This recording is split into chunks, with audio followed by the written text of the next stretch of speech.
Welcome to Grant's Rock Warehouse, and tonight we are live. We are looking at the one and only album from Vai, the band that Steve Vai put together with Devin Townsend, Terry Bozzio.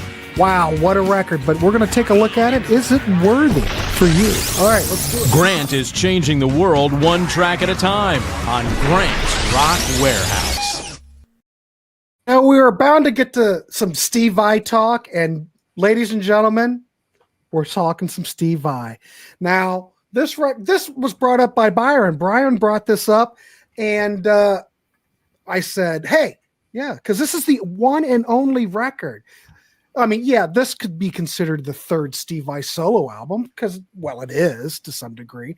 But he put this record together with a band specifically, well, for this lineup. Yeah. So they only lasted the one record. So you've got Steve Vai on guitar, obviously, the maestro, ladies and gentlemen. Devin Townsend on vocals. This is one of the early Devin Townsend things. We're talking 1993. You got Terry Bozzio. Right there, you should be really impressed. And then T.M. Stevens on bass. Now, he played in the Pretenders. He played with on a lot of records and stuff, and he just recently passed away. Yeah. So you put this down on paper, you're sitting here going, dang, a lot of good pedigree here. So anyway, I want to welcome the panel tonight. I want to welcome Johnny Metal and BM Bolt. Gentlemen, how are you? And we're just here to talk some Vai. So the way we're going to do this, now we're getting more people here. So the way we do this as a Contrarian's one and done, basically. I mean, a Contrarian's dark horse. So everybody will go through, give their spiel of the record, what they like, what they don't like, la-di-da, la-di-da. And then we'll go over to the comments, to the people in the peanut gallery, and get their ratings of this album if they know it. So the whole goal of this is to really turn you on to stuff, or maybe not. This record, well, Byron might be able to talk more about it a little bit. When this came out, Byron, what was the general consensus of this record by the critics or the music community? I was excited. I was waiting for this album to come out, because I love Passion and Warfare. And I'm like, yes, I can't wait for this to come out. And I was like, yeah, I don't know about this. I mean, it's grown on me. But at first, I was like, I don't know. This is different. And it wasn't what I was expecting at all. So, well, what were you expecting? Another Passion and Warfare. Well, I think everybody else was too, because that was pretty monumental record. But we're going to go around and, well, since you've started out, let's start out with you, and we'll go to Johnny Metal, and then we'll follow up with me, and then we'll reach out to everybody. So if you've heard this record, think about it. We do want to hear from you in the chat, and we'll bring everybody in and we'll get our tally. So Byron, thoughts on this record? Now, it's been out a long time, obviously. Yeah. Well, how does this record fare with you today? I like it more than I did then, but I'm getting ahead of myself. Like I said, at first I didn't know what to make of this. I was like, this isn't what I was hoping for. Most of the songs have vocals. There's 13 tracks on the US release. There's a Japanese bonus track. Most of them are vocals, so I wasn't really expecting that. I'll be honest. I am a Devin Townsend fan, but at this point, I wasn't sold on him. I think he's gotten much better as the years have gone by. I think, to me, his voice wasn't quite what it is now. I think his vocal styles have maybe improved over the years. This is real raw, for at least as far as his singing goes. I think this is how Steve wanted Devin to sing, maybe, because maybe Steve heard the songs a certain way and wanted them sang that way, because Steve pretty much wrote almost everything on here. Yeah. It's kind of weird seeing Devin, if you go watch some of the videos where he's up there, and he was bald then, but I mean, he's bald now, of course, but I think he was just cutting his hair back in those days. I think he might've had some dreadlocks in a couple of videos. I don't remember, but it's just weird seeing him up there and he's just singing. He's not like got a guitar in his hand, and he's just really young. But like, I really like his singing nowadays. There's a lot of screaming going on here. I mean, he did a lot of that in the Strapping Young Lads too, but I'm not really a Strapping Young Lads fan. I mean, that's a lot. I haven't heard him, but I mean, that's pretty hard, heavy. It's hardcore. Right. It's a totally different animal. His vocals now can be very operatic at times. He can do a lot with his voice. I really think that Vai is better off sticking to the instrumentals personally. Steve sings sometimes. I don't mind Steve singing like 1 or 2 tracks on an album, but I don't need an album where he's singing all over the place. Luckily, he only really sings on 1 track on this. What I find is on a lot of these songs, the best part is the solos. And a lot of times the solos kind of stand alone as a separate composition, kind of like what Zappa would do at times. Musically, it's not that similar to Frank, not like Flexible, but at times you hear it's a little Zappa-esque, but not very much. So I guess I can go into the tracks. Sure. Yeah. So the first track, Earth Dweller's Return, it's only like a minute. It's just this dark instrumental intro, whatever. It is what or sound effects, breaking glass, things like that. Kind of getting you in the mood, I guess. And the next track, Here and Now, 447. It's a fast track with some slumpy, funky slap bass. I think it's kind of accessible. I like the vocals at times, but then he starts doing a lot of screaming. It's got a great guitar solo section, but it's not really like the rest of the song. But I do like that track quite a bit. Marlon's being harsh on us tonight. Oh well, we expect that. Ladies and gentlemen, it's funny because he doesn't like. We Steve love Marlon. Again, if it's not Kansas or Saga, Marlon's Shaker. You like Shaker? Shaker, he's out for the count. So, but the next track, In My Dreams with You, it's like 5 minutes. Kind of a mid-paced, almost a ballad. Very, very tame, I thought, for this album. There's less screaming, but there's still a little bit. I thought that was an okay track. I can hardly wait to hear about track 4. Okay, Still My Bleeding Heart. 6 minutes. I really like this. Oh my God. I do. So I think it should have been a single, but I think they would have had to edit it down because it's too long. And look, hear me. I'll finish it. I think it's very accessible, but the solo section kind of goes off to a whole nother place for a while, and it's kind of out of place there. But I like that about it. It's different. I feel like the ending just kind of drags on though with a lot of this nonsense ad lib vocals and screaming. So I think is he being exercised? What is happening to Devin? Because I think he needs to see a therapist at that point in that track. Yeah, I guess I skip over it. I can't stand it. It's the first 4 minutes or so was great, I thought, but they could have cut the last 2 minutes of that out. Okay. Next track is the title track, 424. I think it's just okay. It's kind of pedestrian to me. But once again, I like the solo section, but I don't really care for that track. Next track, Dirty Black Hole, 427. Very intense and aggressive. There's some serious screaming going on this track, but it's got a really nice instrumental section in the middle, and I kind of like it. So, yeah, I'm curious. Come on. This is going to be interesting when you review these. Okay, so the track 7, Touching Tongues, 5.5 minutes. Best song on the album. This is what I wanted the album to be like. Mm-hmm. Well, at least as far as slow ones go. It's real lovely, slow, mostly instrumental. It's got a short vocal ad lib again. But I can deal with that there. It's like I said, it's a high point of the album. It's what I was looking for. Is he using like 100%. A pitch shifter pedal in that or something? I think so. He was known for doing a lot of those kind of crazy. He had such a crazy setup and still does kind of. Yeah. You hear the pitch of the notes going up and down real fast, like he's using a pedal to do pitch shifter. Yeah, that's what I was thinking. Yeah. And there's some echo at that on there too. like I said, that's the best thing on the album. I think his guitar playing on that track is absolutely brilliant. Yeah. Brilliant. Yep.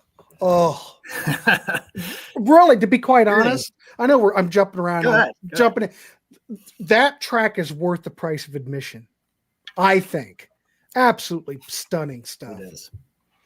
Anyway, go ahead. Sorry. All right. Track 8, State of Grace, minute 41. It's just a short sitar bass instrumental. He did things similar to that, I think, either on Flexible or Leftovers. I don't remember which one. I think There's also I a think little it's bit of it on Leftovers. Passion and Warfare too, but yeah. Yeah, he likes to go with the sitar. I think he even did that on that. Didn't he do that on that Ozzy album?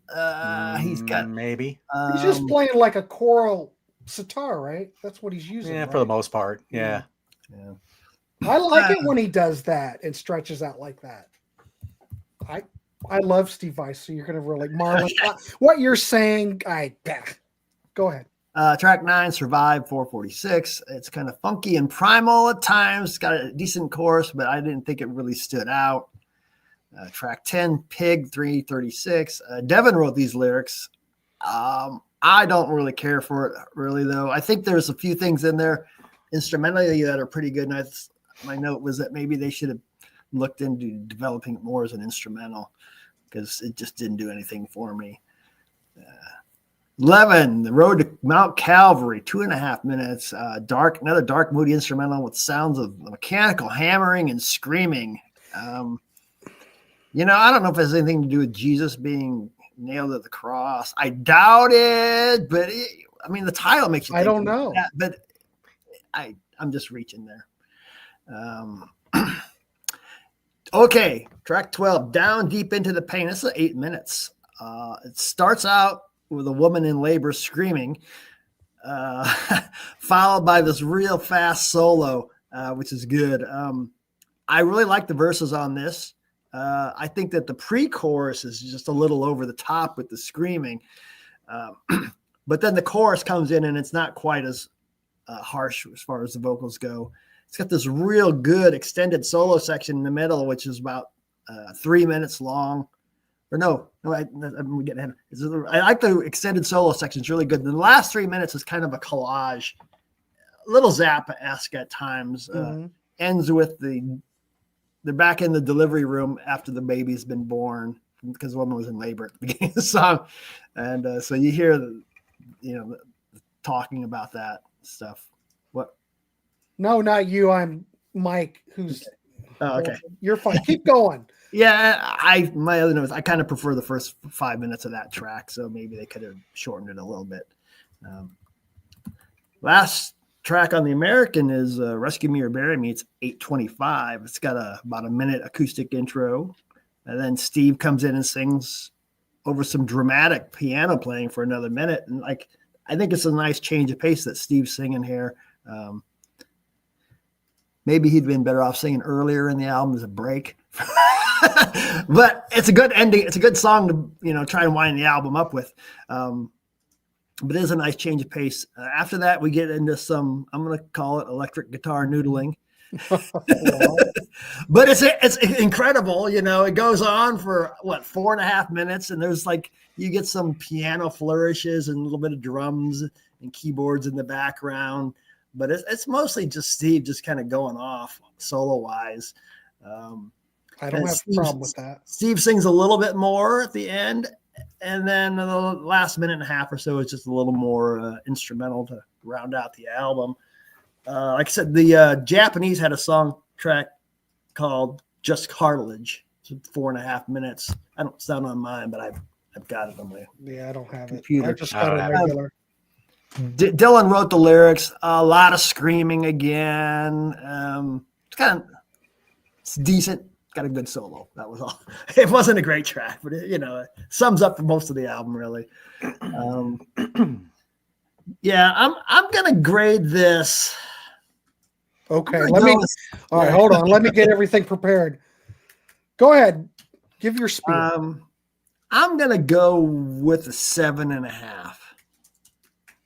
That could change, but that's what I'm going with tonight. 7.5. Well, you mentioned a lot of great stuff, Byron. What is your thoughts on the playing of Terry Bozzio? You didn't mention anything about Terry Bozzio. I'm going to be honest. I don't pay any attention to drumming. I don't really ever talk about drumming, do I? I always talk about guitar playing, a little bit about singing. Well, the guitar playing and the screaming seems to be predominant. Right. Like I said, I don't really think too much about drumming. I don't really think a lot about production either, usually, unless it sounds really bad or the production is just too 80s. I'll notice that. But this does not sound too 80s. I know No. Steve handled the engineering and all that because he built that studio. I mean, he did flexible and all that stuff.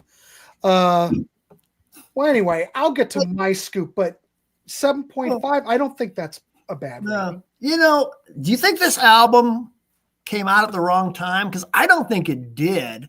I think it's What? it wasn't like 93? hair metal. It wasn't like hair metal, but it wasn't grunge either. But it was pretty heavy, and the heavier stuff was really starting to, like Pantera and all that stuff was starting to come around at this point, wasn't it? So it didn't do anything, and I don't know what it was. I mean, it's not as heavy as Pantera, of course, but it's not like hair metal either. So, well, this came out in Relativity, so I don't know if that was good or bad. yeah, that's probably it. I don't know how much this got promoted back in the day. I don't know if this got any airplay that I can remember. Maybe one song. I don't see anything on here you could play. I'm not being negative. I'm just saying it other than, for me, the most commercial thing on it is probably Here and Now, maybe. Or In My Dreams with You. I think there were two singles. Yeah, there were. That's what I was looking up again. In My Dreams with You and Down Deep Into the Pain were both released as singles. Yeah. See, that Down Deep in the Pain, no way should that ever be a single. That's what Wikipedia says. So I'm you just know going what by what I that mean? says. Yeah, I read the same thing, and I said, "Wow, how is that a single? It's 8 minutes." And it's edit it down. They had to have edited it, but they should have released. Well, and In My Dreams with You, Bleeding Heart edited. That's In My Dreams with You was also co-written with Desmond Child, so of course that's going to probably that makes sense. But obviously makes sense. That's an obvious single to me. Yeah. And I'm going, wow, this is pretty great here. And then we start screaming. Yeah. But whatever, we'll get to me. But we're just talking music, everybody. Were you being yelled at, Grant? I felt like I was being yelled at the whole album. Right. And you know how I feel about that. I know you hate that. I hate that. All right. Okay. I'm done. Excellent. 7.5. Johnny Metal. Nice to see you. Welcome to the show. Yeah, man. Let's hear your thoughts on this record. So my thoughts about this, gosh, I've been a Vai fan for a while. I first really learned about him from guitar magazines, but I didn't go, like Guitar for the Practicing Musician. He had a little column in there. What was it, Guitar Secrets or something like that? So that's really where, and then, I heard by that point he got the Alcatraz gig, but then he goes to David Lee Roth's band. So that's really where I probably really first heard David Lee Roth. But then when you hear that album, then of course you got to have this. Brilliant. Great. So, which is a great album. And then, he does the thing with David Lee Roth. Leftovers. Yeah. Well, I also have this cover of Flexible too. Well, that's second pressing there, right? I think so. Yeah. Anyway, but then that's my CD version of Flexible Leftovers. But anyway, so then he does the thing with David Lee Roth, which is cool. It works for what it is. I saw David Lee Roth on the Skyscraper tour, so that was the first time I saw Vai in concert. So then, of course, he puts this lovely thing out, which is just an amazing album. But then he's also playing with Whitesnake. Yeah. So he hops from one band to another. Of course, I see the Whitesnake tour with him, for Slip of the Tongue. Not bad. During this time, he's also, this would be eventually released, Modern Primitive, but this was all stuff written around the early 80s to early 90s. So this would be recorded and be a B-side to this, to a reissue of Passion and Warfare. But then let's also talk about something. Let's quick talk about something else he did in 1992, and that was this thing. Yeah. This could be another one and done too. But most of this is also written by Steve Vai, produced and everything. He doesn't play on it, but he's and this was 1992, so he's involved with that. So I'm jonesing for. Oh, there you go, PIL. Oh, and then of course he was on that too. Busy. It's a good album. He was on that too. So when this came out, of course, I'm ready for it. Yeah, 1993 me didn't like this album not that much. I wasn't a fan. It just didn't do anything for me back then. I think I gave it maybe a couple listens, and that was probably as far as I ever got with it. I think the big reason I didn't like it was Devin Townsend. And I think when I started listening to this again, here 32 years, 31 and a half years later, I'm thinking, well, okay, 2025 me kind of likes it now. I think I get it a little bit better. I still could care less for all the Jonathan Davis corn stuff that he does in some of those songs. Yeah, what the hell is that? I don't think I still really like that. I think some of the screaming I think was a little over the top, unnecessary. My quick thoughts about this. Okay, so you have an Earth Dweller's Return. Who else thought this could have been like an outtake of In the Evening from Zeppelin?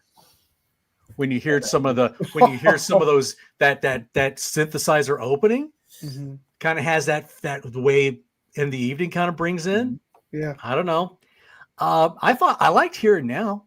I thought that was kind of a good, kind of a decent message to the song. Good chorus to it. In My Dreams with You, to me, is the Bad Boy song. Maybe I think it's a few, hair metal time lyrics. That was a few years earlier. So maybe a little out there, but still My Bleeding Heart. I'm like you, Byron. Love the song until like the last 2-3 minutes. And I'm like, why? It almost totally ruins the song. But up until that point, I really dug it. I thought it had a nice feel to it. Sex and Religion, to me, Steve's always kind of had this theme in a lot of his song titles and a lot of his thinking about the carnal versus the spiritual, and trying to meld the two together. And that always seems to pop up a lot with some of Steve Vai's thinking, I guess, and stuff like that. So yeah, the lyrics, yeah, okay, a little bit weird, but okay, not bad. I think he sounded a little like Sebastian Bach in this one, Devin, in my opinion. That was like one of the first ones that came to my mind. But Dirty Black Hole, another, yeah, good. You got the short screamer, not bad. I like the Touching Tongues. I think I could have done without the vocal ad lib toward the end, but I thought a lot, by this point you're getting so many Vai-isms that you've already heard it from Flexible Leftovers, from Flexible, from Passion and Warfare, and you will continue to hear a lot of those Vai-isms throughout the rest of his career. Not that that's a bad thing, but you would hope that he kind of could have expanded a little bit more already. Maybe. Anyway, State of Grace, you got that sitar, little kind of an Indian feel to it. Survive. Did I really need that Devin scream at the beginning of the song? Yeah, very funky, very weird ending with that whole Zulu thing. Yeah. But I want to say, going back to the funky, I like T.M. Stevens' bass playing in this song, in this whole album. Mm-hmm. He's a good obviously a very good bass player. Terry Bozzio, very good drummer, very, very good drummer, solid drummer. Again, you would think these guys on paper should be an amazing, really good album, but it didn't turn out that way. I think Vai just kind of got his fingers in everything and just kind of, he said he took control of the album when he didn't really want to initially, but he ended up. Yeah. Or maybe he felt like he had to. Yeah. I don't know. Maybe it wasn't was going as well as he thought. I don't know. I don't know, but well, those guys both quit before they even went on tour, right? Yeah, he wound up doing the tour with like session drummers and bass players, Devin. but and Devin. Pig, okay, interesting song. This is probably the humor song. This would kind of like rank right up there with like So Happy or I don't know, think of anything from the Flexible album that I'm sure has got some humor to it. Road to Mount Calvary, yeah, very pastoral feeling instrumental. You know, that scream at the end, I didn't really put the whole thing about the lady giving birth. It could have been the scream at the end when Jesus dies on the cross. You know, that's kind of where I was going with it too, but it blended all together. So I get that. Yeah, Deep Down Into the Pain, supercharged song, screamo parts. Yeah, Rescue Me or Bury Me, nice ballad. Yeah, it's not a bad album. It's just, again, I think, sales wise compared to Passion Warfare went to like 18 on the charts. You know, this one in the States only went to 48, so it didn't do quite as strong. Yeah, it didn't rank as high with a lot of countries either, so that didn't help it. But 2025 me though seems to like it a little bit more than 1993 me, but I think I'm still only going to give this about a 7 because I don't know if I would ever go back to this as much as I would some of his other material. Yeah, I agree 100%. Excellent review, Johnny Metal. Holy crap, I can't compete with that. I think what you both gentlemen said, I think you documented this perfectly. My thoughts on this record. I think Steve Vai is brilliant. I think the sound of this album, the production is great. It is TM, right? TM Stevens. Mm-hmm. Great player. I think what he brings to the table fits perfectly. The way he interacts with the rhythm section with Terry Bozzio, great. I think Terry to me though is usually like one of those drummers that usually when you hear something, he's really predominant. Here he sounds like he's a little bit more in the background. And I'm not talking the mixing wise, but he's just kind of, yes, he's good. Yes, he's brilliant. Yes, but I kind of like to have a little bit more of that Terry Bozzio flair, so to speak. I think Byron put it right. Pedestrian. And I'm not used to Terry being pedestrian. Yeah. Now, maybe it's because of and this might be why Terry didn't want to go tour. I don't know. I wasn't there in the studio. I don't know what the chemistry was like. But based on what I hear, I kind of wonder if the chemistry might have been part of the problem. Now, Devin Townsend.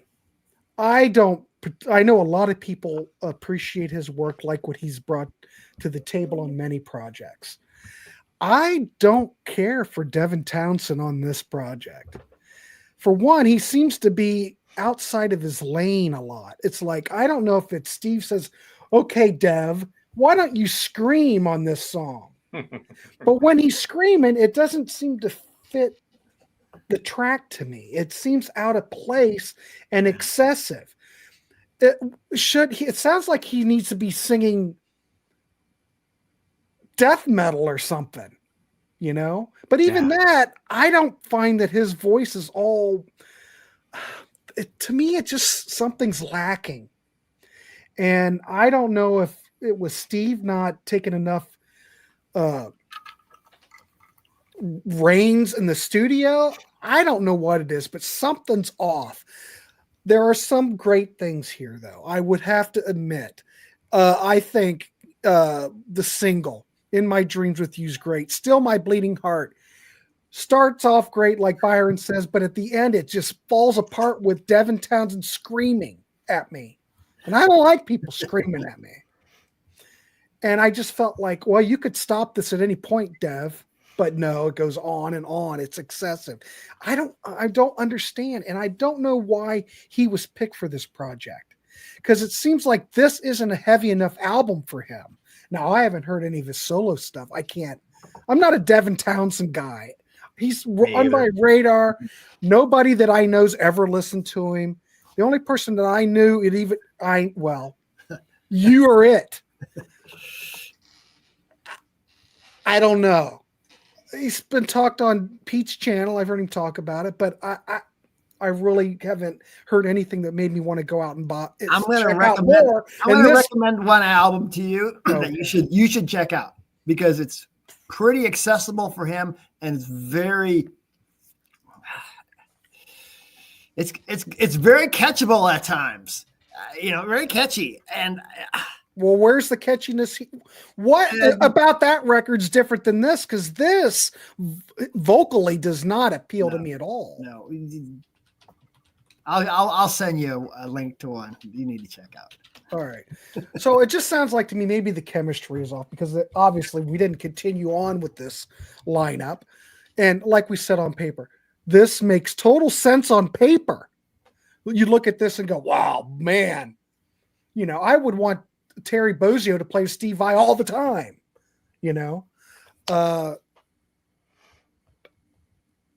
but I feel like I'm being yelled at by Devin all the time. It almost feels like we've got I don't say there's a power struggle, but his vocals just don't seem to fit the record to me.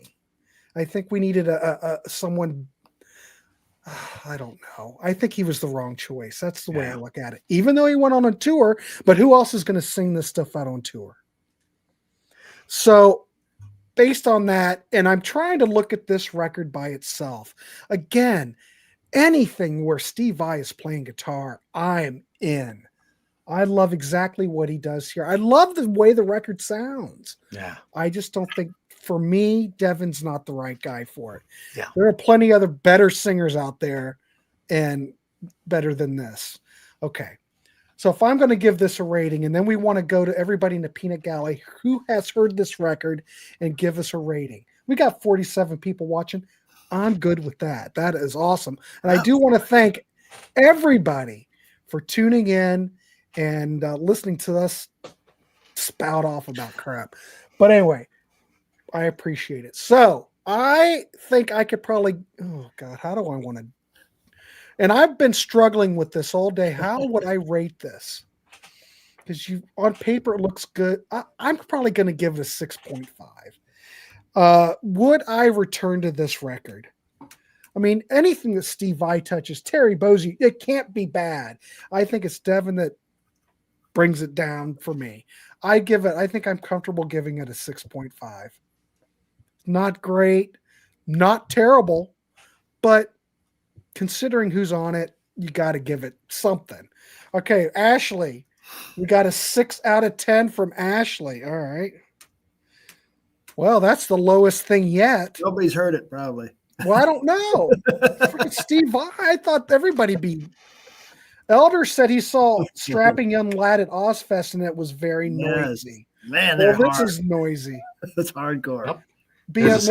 Mrs. Bolt said, did I miss it? No. There's a 6.5 from Nathan. It's no Flint, says DC. Nathan, we got another 6.5. All right. 8.5 there. Whoa. Michael. 8.5. Okay, cool. All right, 8.5. Mike Ladonna, are you still watching this? Because I know you were saying some good things in the I don't know where he is. chat earlier, but God knows where he is now. Elder gives it a 6. Okay. Elder, a 6. My goodness. Well, I guess I'm not that far off. I don't know where Ladonna. We need Ladonna back to give a rating. All these Lewis, these are all great players. You should have listened to it ahead of time. Yeah, there you go. That's kind of the idea. We throw it out there. Oh, it's a one and done. Hopefully people get the idea that, we're going to take a score at the end. Jason hadn't heard it. Well, Jason, what was your initial thoughts? Been too long. Yeah. Been too long since he heard it. Damn it, Jason. We expect you to come in with a rating on these shows. And where's Marlon? He's supposed to come back. He said, I don't think he'd heard it. I think he was gonna wait until everybody was done and then he was gonna say something, but yeah. That's all I right. think he said he Hey, had this to go just to- might be a short, sweet episode, so that's fine with me. These episodes don't need to go long. All right, well, let's tally it up. I think that's about it. We'll see. Oh, Oop, Marlon gave a there you a 4.5. Okay. Wow. I don't know if he's just saying that or if he's Are you heard- just saying that, Marlon? Is that your real score? Or is that out of 5? Or is that out of 5 out of 5? 4.5 out of 5. I have a feeling it's not. Oh, Oh, we Arugula got a Wolf says 3. a 3. Ooh. Oh, geez. Oh boy. Man, touching tongues should get you at least a 4.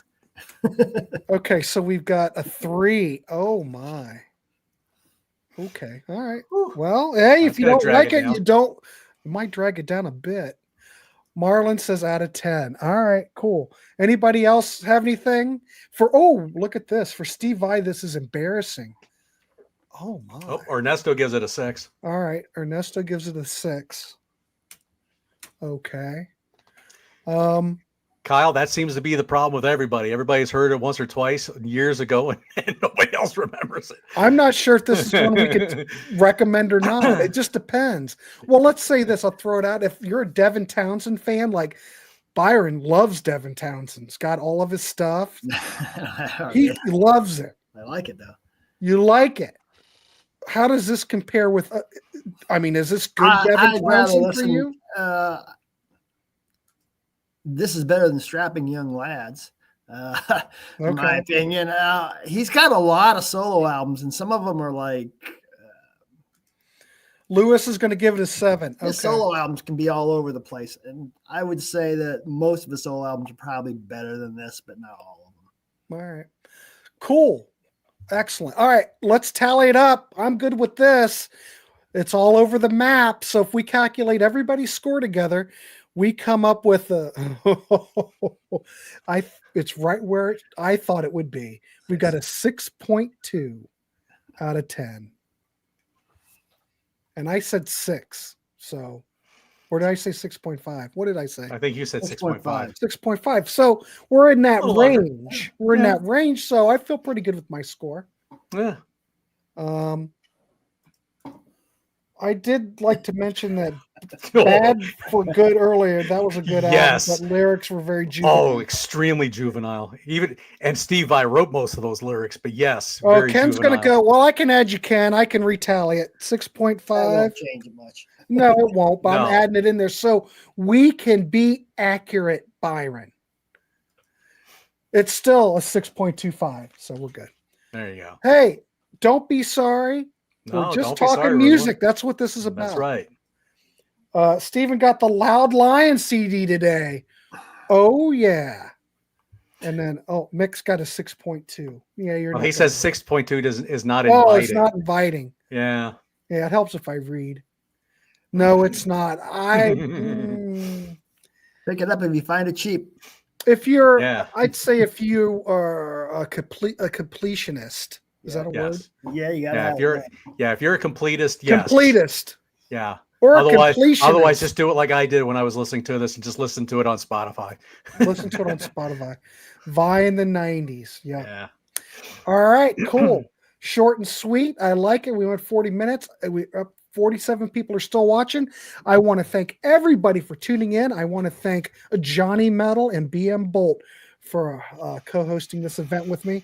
Hey, anytime we can talk Steve Vai, it's great. In fact, next week we'll be doing a Steve Vai show. There's more Steve Vai. We're doing what? Our top 5 albums? maybe Is that what it was? maybe a little more if we're going to pull in everything he's ever done, but at least Well, we'll see. But we're going to top look five's at good. but 5 plus honorable top 5. Yeah. Okay, now listen to this, everybody in here. We're going to look at our top 5 albums. It could be Steve Vai solo, could be Steve Vai on a Zappa album, could be Steve Vai on Alcatraz. We're just going to go PIL. look at our top White 5 Snake. favorite Steve Vai albums that we like. So that'll be next week. What's this? DC says, unlike the other channels, the warehouse will tell you if something sucks.